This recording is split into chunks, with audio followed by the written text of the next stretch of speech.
ওই আমি তো নাবালিকা, আমার তো বিয়ের বয়স হয় নাই।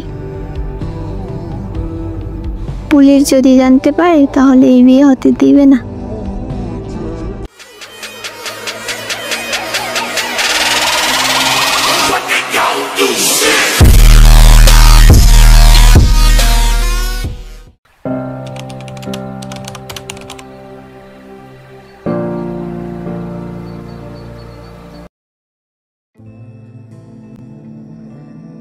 ওই শোনো। বলো। কি করো? এই তো বসে আছি, তুমি? আমিও বসে আছি। ও আচ্ছা। আচ্ছা, একটা কথা বলবো? হ্যাঁ বলো। ডোমুকাল হসপিটালে যাওয়ার দিন সিনেমা দেখতে যাব। জি না, যেতে হবে না সিনেমা দেখতে। আচ্ছা ঠিক আছে, তাহলে যাব না। আচ্ছা থাকো তাহলে, কাজে যেতে হবে। আল্লাহ হাফেজ। এরপর আমাদের প্রতিদিন কথা হতো। তারপর আমার এক প্রতিবেশী ভাবি আমার বিয়ের জন্য প্রস্তাব নিয়ে আসে। তারপর আমার আব্বু ছেলে দেখতে যায়। আমার আব্বুর ছেলে পছন্দ হয়ে যায়। তারপর আমি অনেক কান্না করি, আলামিনকে মেসেজ দিয়ে বলি, ওই বলো কি হয়েছে? আব্বু আমার বিয়ের জন্য ছেলে দেখতে গিয়েছিল। কি বলছো, এসব সত্যি নাকি? আমি কি করবো বুঝতে পারতেছি না। তুমি কিছু একটা করো।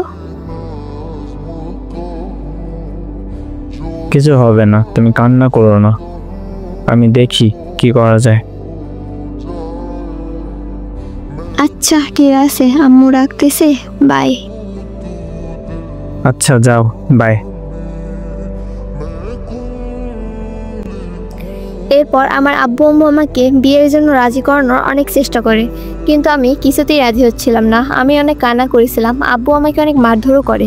তারপর আমি রাজি হইনি। তারপর আলামিন রাতে আমার বাসায় কল করে।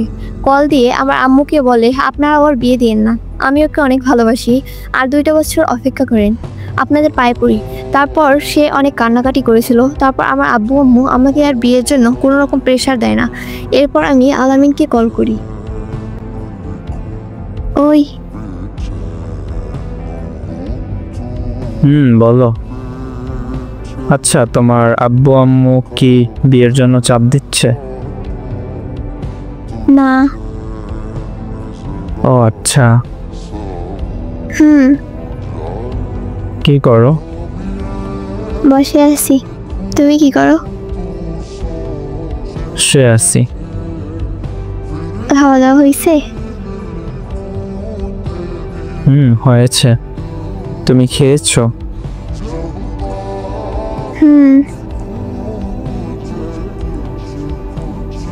কেমন আছো? আলহামদুলিল্লাহ, তুমি কেমন আছো? আলহামদুলিল্লাহ ভালো। ও তাই নাকি? পাগলিটা আমার। পাগল একটা। আই লাভ ইউ জান। ওকে জান, যাই, আম্মু রাখতেছে, বাই। ওকে জান, বাই।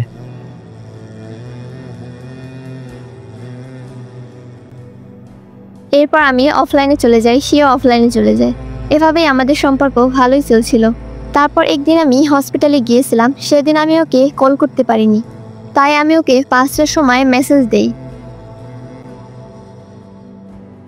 ওই বলো। কি করো? বসে আছি। 1টা বাজে কোথায় ছিলে? ফোন করছিলাম। হসপিটালে। কেন? ডক্টর বলছিল মাথা ব্যথা করলে যেতে, তাই গিয়েছিলাম। ও তাই নাকি? সিনেমা দেখতে গিয়েছিলে? না গো, সত্যি বলতেছি সিনেমা দেখতে যাইনি। ও আচ্ছা, ঠিক আছে, তুই আমাকে আর মেসেজ বা ফোন দিবি না। তুমি আমার সাথে এমন করতেছো কেন? আমি তো সিনেমা দেখতে যাইনি। তোর কোনো কথা শুনতে চাই না আমি, আমাকে কোনো মেসেজ করবি না। বাই। প্লিজ তুমি আমার সাথে এমনটা করো না। তুমি না আমাকে অনেক ভালোবাসো, যাকে ভালোবাসো তাকে বিশ্বাস করতে পারতেছ না। না, পারছি না আর, আমি তোকে কখনোই ভালোবাসিনি, আমি তোর সাথে অভিনয় করছি। সত্যি কি তুমি আমায় কখনো ভালোবাসো নাই? না বললাম তো। আমি তোমাকে ছাড়া মরে যাব, প্লিজ এমনটা করো না। তোর যা ইচ্ছা তুই তাই কর, তাও দয়া করে আমাকে মেসেজ দিবি না। বাই।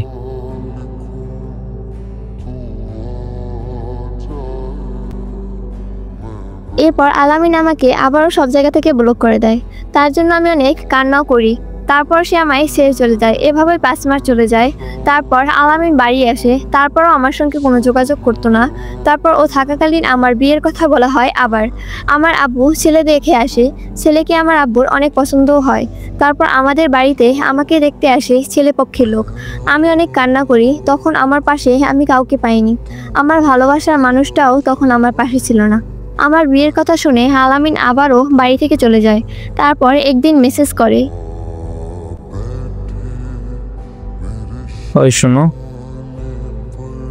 বলো।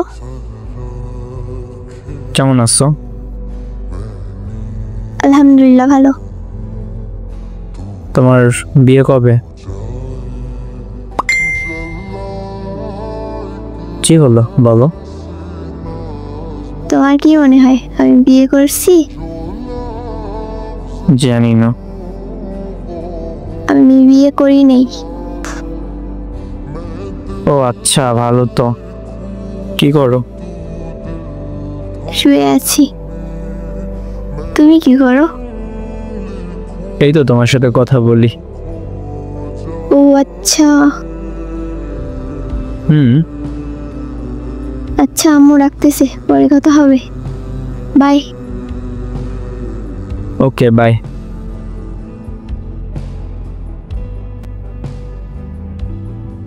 এরপর আমরা কথা বলি। তখনও আমার বিয়ের কথা চলছিল। আমাকে আমার আব্বু আম্মু বিয়ে করাতে রাজি করতে পারেনি।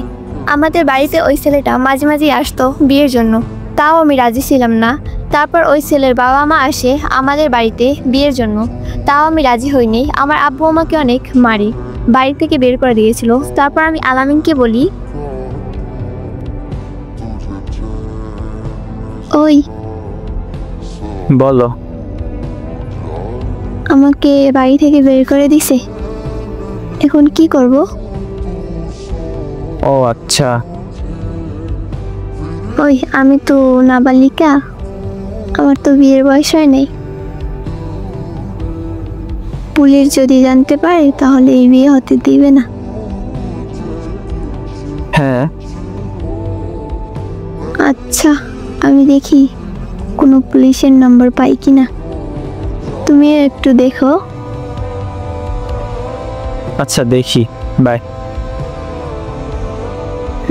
আচ্ছা, বাই।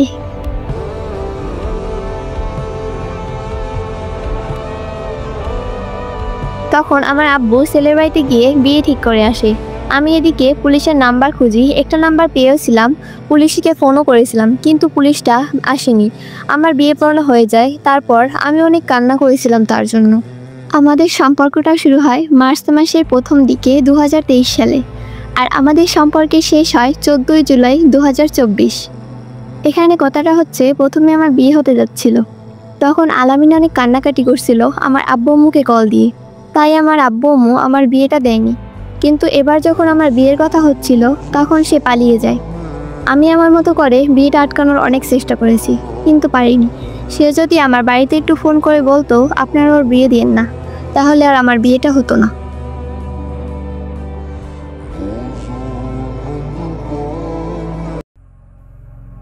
গল্পটা যেভাবে উল্লেখ করা হয়েছে তাতে বোঝাই যায় যদি ছেলেটা ইচ্ছা করতো তাইলেই পারতো না এটাকে নিজের করে নিতে, ভালোবাসাটা পূর্ণতা আনতে। বাট ছেলেটার ইচ্ছার মানে কমতি ছিল, ছেলেটা চাইলেই পারতো এই ভালোবাসা পূর্ণতা এনে দিতে, কিন্তু এই ভালোবাসার এইরকম অপূর্ণতার কারণই হয়েছে গিয়ে ছেলেটার ওই রকম ইচ্ছার কমতি ছিল আর কি, তাছাড়া আর কিছু না।